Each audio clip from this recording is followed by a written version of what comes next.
Lights out on the hour. It is the hour of the time. Lights out for the curfew of your body, soul, and mind.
When I first saw the movie 2001, I was amazed, awed, to say the least. The entire scope of the movie was overpowering, and for most of the people of the world was completely baffling. Most people who saw that movie did not understand from beginning to end what it was that they had experienced, but they knew, everyone who saw it, knew that they had experienced something profound.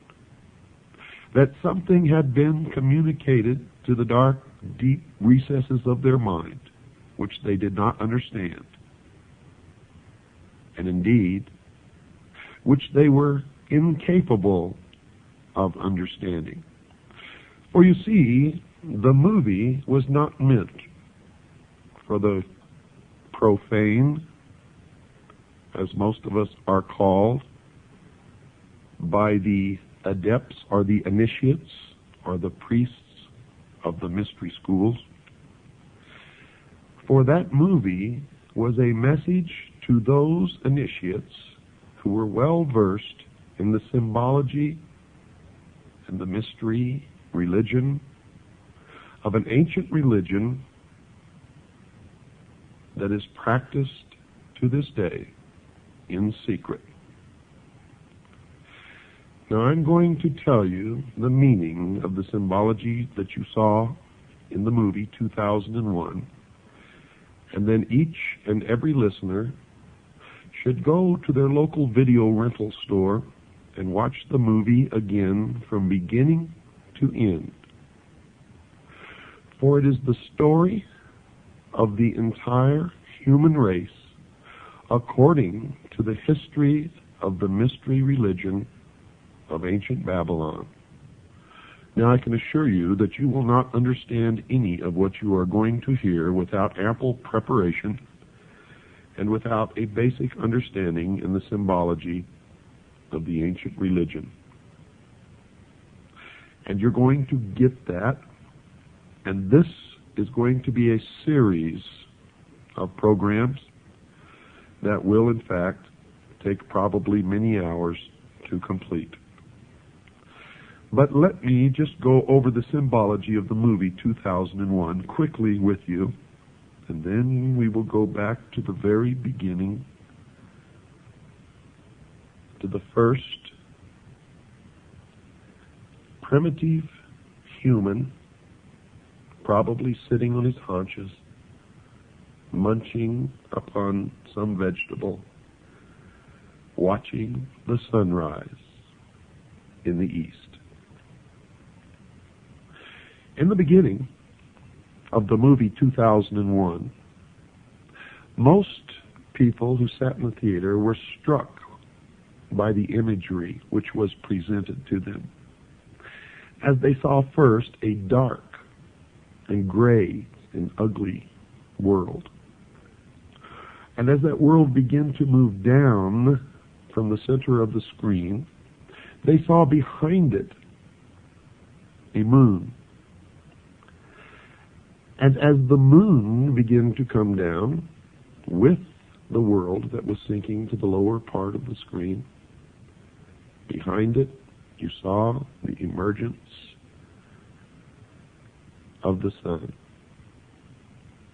What you were witnessing was an eclipse of the sun, partial eclipse. And as the light from the sun spilled across the edge of the moon, it took the shape of the boat of Isis. And the sun, of course, for anyone who has studied the Osirian cycle, became Osiris. And the symbology was Osiris riding across the heavens upon the boat of Isis.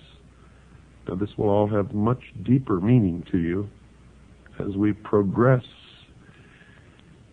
toward your education in the ancient mystery schools, which are today known by many different names, and we will get to some of those names as we go along. This signified, of course, the creation of the universe and of the world. And what we saw next was a barren plain, nothing growing, barren rocks, barren desert. And then we saw the sun begin to rise in the east over the horizon, signifying the birth of the world. As the sun traveled across the heavens, you saw the wind begin to move across the face of the earth, signifying that something was happening. Then as the sun began to reach its zenith on a prime longitude, we began to see shrubs, small green plants began to emerge. Now the sun traveling across the heavens did not, of course, signify a day. It signified an age, dear listeners. As the sun sank deeper into the afternoon, we saw the emergence of animal life, birds. And we could hear the birds singing, and we could see the animals. And then we could see primitive man in the form of an ape mingling amongst the animals, neither harming the other, living in a state of innocence. And you saw man only eating plants and roots. And you saw that even when the animals and man were in competition for food, no one was injured or hurt, but there was a display of waving of arms and yelling and grunting until one or the other moved away. The significance of this was the age of innocence, when man lived in the Garden of Eden, innocent. With the animals, it was a vegetarian. And as the sun progressed farther toward the west, we saw man begin to retreat into the womb. For you see, the passage of the sun across the sky, from the time that it rose in the east, signifying the birth of the world, we saw that as it reached its zenith, its most powerful aspect in the heavens, life began to emerge, first in the form of plants and then animal life, and that the animals and early man lived in harmony together in a state of innocence. This was the symbology of the movie. During this process, you saw a rock formation in the shape of the male organ, the penis. This was the symbol of the mystery schools of the generative force of creation. When you watch the movie again, pay attention to the symbology of the movie. Now, as the sun begins to sink even farther in the west, man and his little tribe goes to the water hole and confronts another group of primitive man, all in the form of the ape. And there's a confrontation. But you notice that no one was injured or killed. There was a lot of waving of arms, jumping up and down, grunting, screaming, and screeching, until the group that was at the watering hole and had already quenched their thirst moved away. And then the new group moved in. And then they scurried into the womb, signified by the cave. And there was more symbology there, as they all sat in the darkness with their eyes open in fear. And one of the female apes held a child to her breast. And you were seeing man in the transformation from ape to human. Primitive man evolving to the point where he could think. And then what happened in the movie? Toward the dawn, you heard the humming of bees, millions of bees. And the beehive and bees are a prominent symbol in the mystery schools. It signifies societal cohesion, industry. Now, not industry as you may know it in the manufacture of cars, but industry in working together in a societal form. In this case, the very basic rudiments of society. And as the sun again began to rise up in the east, signifying the dawn of the new man, the audience beheld an obelisk, a monolith. In front of the cave are the womb from which the apes emerged, and it appeared that the humming of the bees was emanating from this block of stone. Now notice I said three words: monolith, obelisk, and stone. All of these are significant symbols in the ancient mystery religions. And you saw that this was not God, because creation had already taken place. The world had been created. Plants and animals had been created, and primitive man existed on the earth before this monolith, this obelisk, this stone ever made its appearance. It is also known as the stone that you saw earlier, the generative force, or the penis. Now don't get all confused by this terminology. It will begin to make sense to you as we go along. It took me many years of study to understand what I am now imparting to you.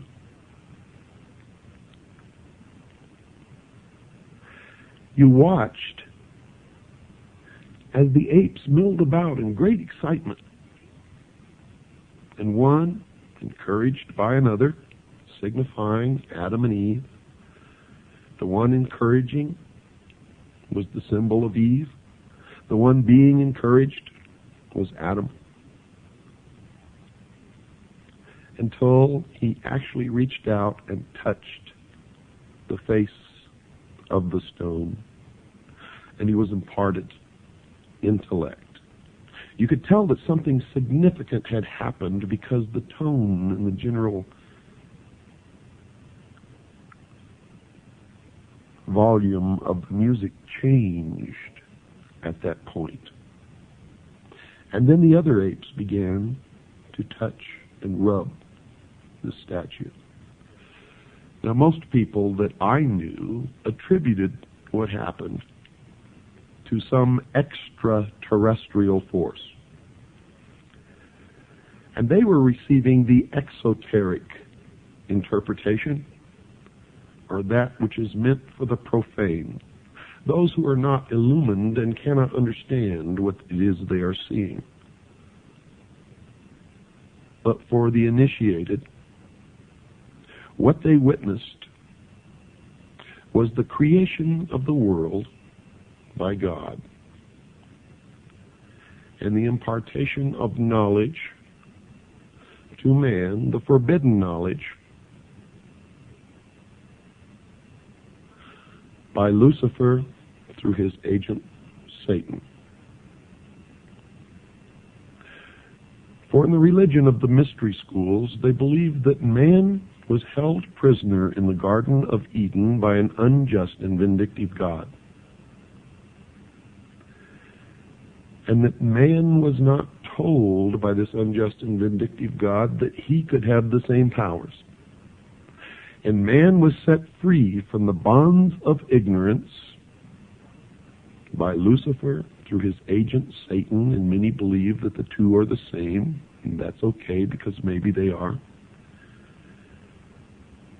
And that through the gift of intellect, man himself will become God. Now, for those of you who understand what I am imparting to you now, you may not even have to listen any farther, for it explains everything that has ever happened in the history of man, and everything that is happening now, and all that is to happen in the future.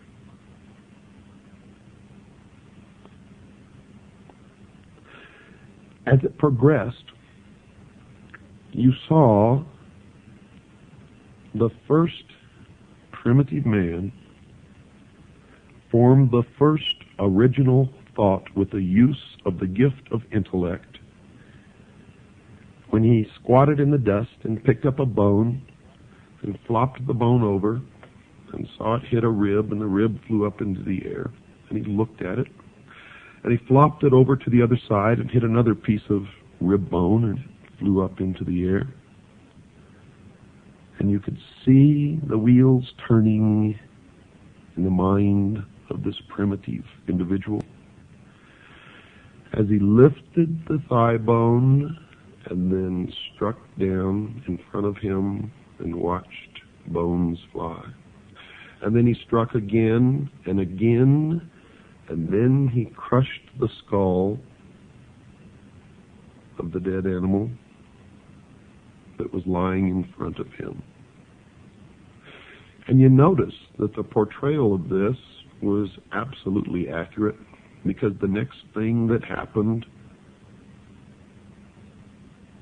was that this new gift, this intellect, and this original thought led to the murder of another primitive human being. In this case, of the tribe that had not been given the gift of intellect, did not have the ability to use a bone as a weapon because they had not made the connection. And you watched in the symbology of that movie the murder of Abel by his brother Cain.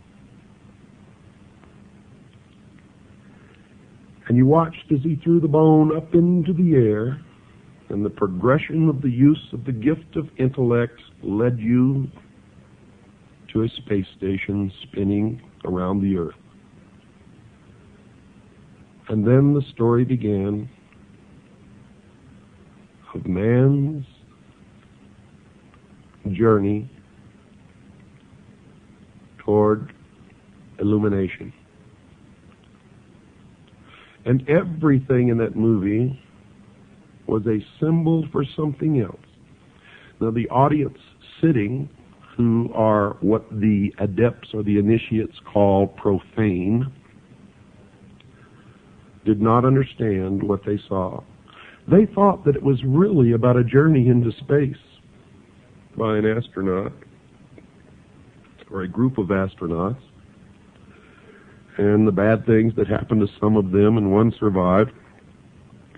And none of them understood the significance of the obelisks, the monoliths, one on the moon, one in orbit around Jupiter, and the ultimate transformation of the astronaut into a giant fetus floating in space.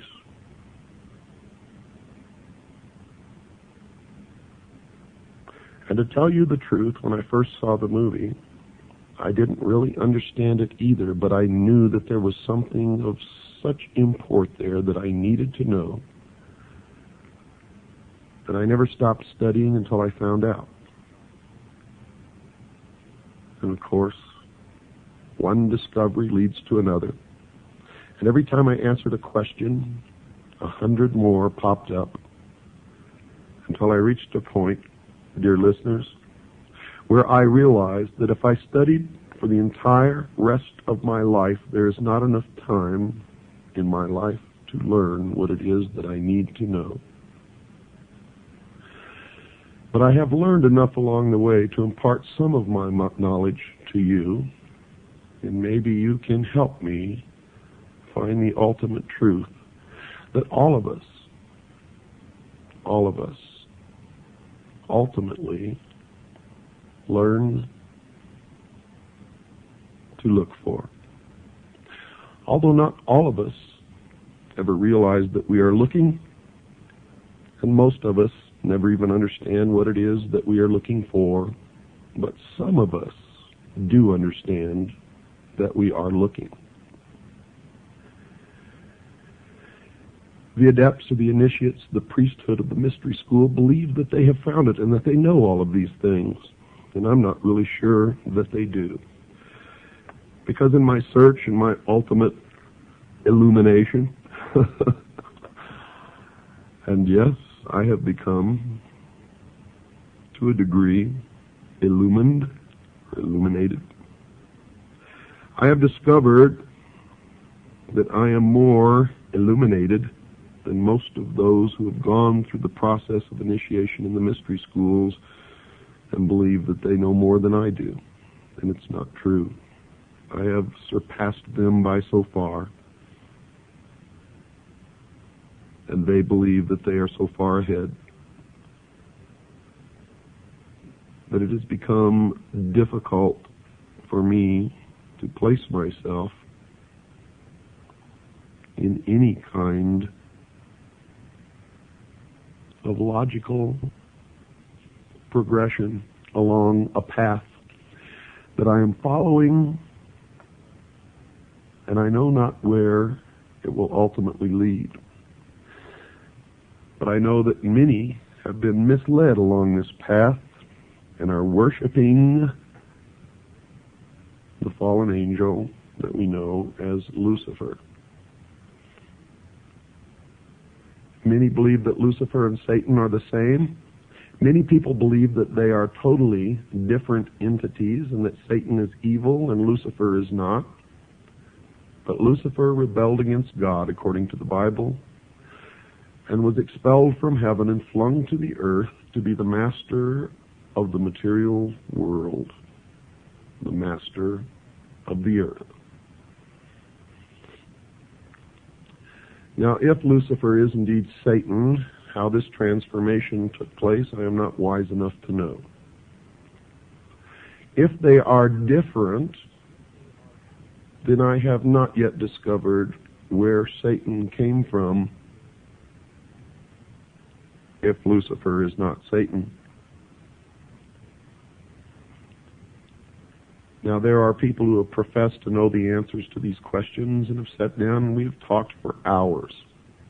And I still am not sure that they are right or that they are wrong. And I'm still looking for the answer to that question. But I do know this. Ancient man witnessed something that he described in his oral history and in his writings. And it could probably be called the first UFO sighting in the history of the world. How art thou fallen from heaven, O Lucifer, son of the morning star? Now notice, Lucifer was called the son of the morning star.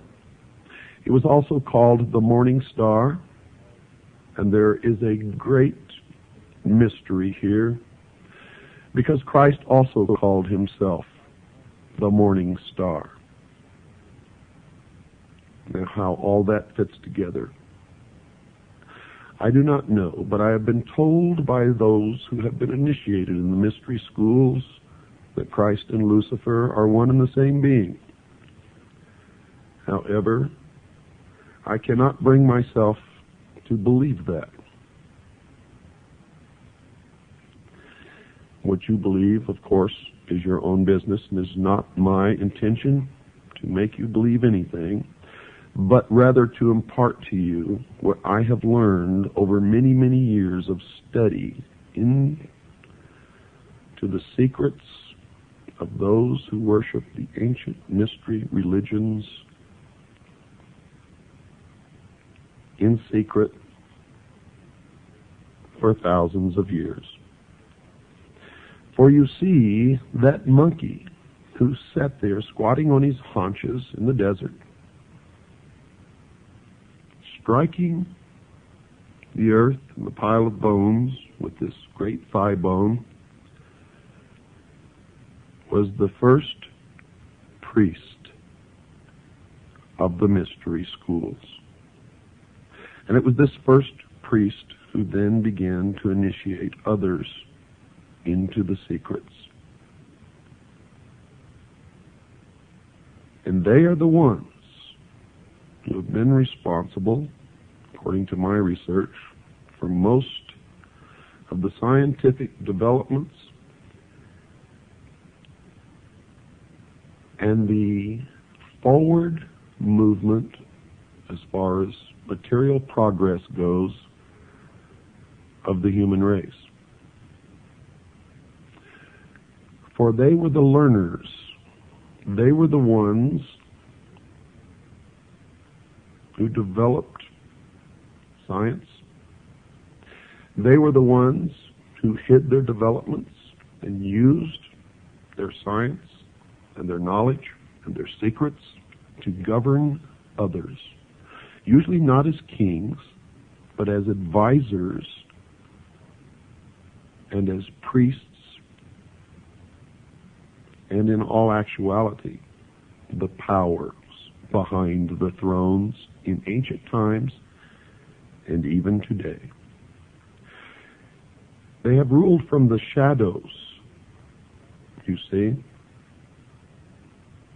and they call themselves the guardians of the secrets of the ages.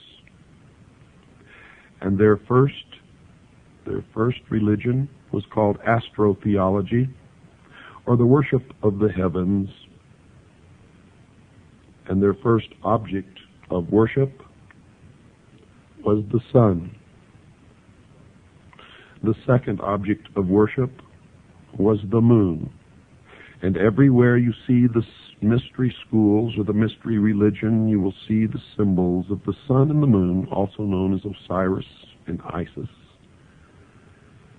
and the child Horus, which I will explain the meaning of later.